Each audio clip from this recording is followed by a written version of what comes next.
আমার আজকের রেসিপি গোবিন্দভোগ চাল দিয়ে মুড়িঘণ্ট। চালটাকে ভালো করে ধুয়ে জল ঝরিয়ে রাখতে হবে। আর লাগবে চৌকো করে কেটে রাখা আলু, মাছের মাথা, আর লাগবে চিনি, ঘি,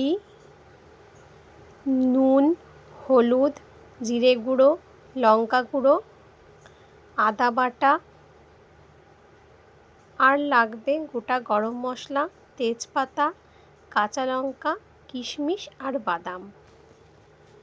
কড়াইতে তেল গরম হয়ে এলে ওর মধ্যে তেজপাতা, গোটা গরম মশলা,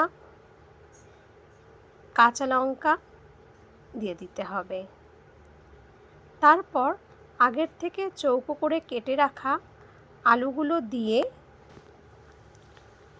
লাল লাল করে ভেজে নিতে হবে।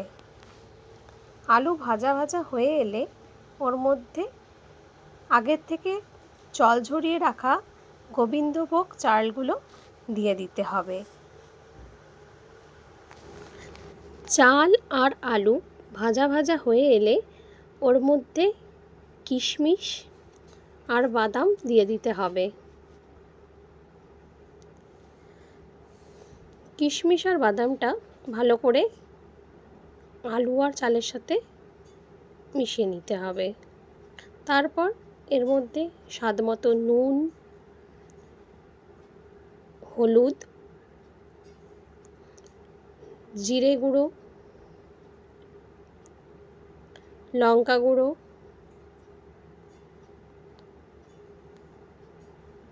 আর আদা বাটা দিয়ে ভালো করে মিশিয়ে নিতে হবে।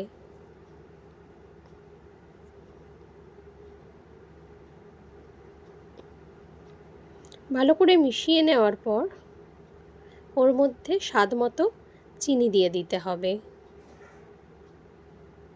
চিনি দিয়ে খানিকক্ষণ নাড়াচাড়া করার পর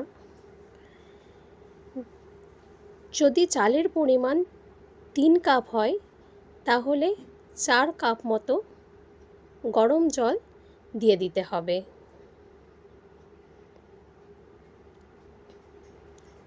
একটু নেড়ে চেড়ে ঢাকা দিয়ে দিতে হবে।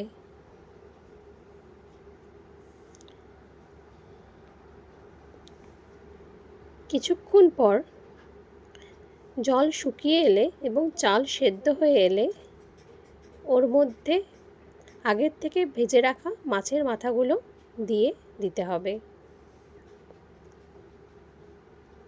তারপর এর মধ্যে স্বাদ মতো ঘি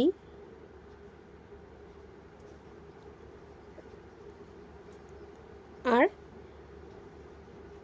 গুঁড়ো গরম মশলা দিয়ে দিতে হবে। তারপর ঘি আর গরম মশলা ভালো করে মিশিয়ে নিতে হবে। তাহলেই তৈরি হয়ে যাবে গোবিন্দভোগ চালের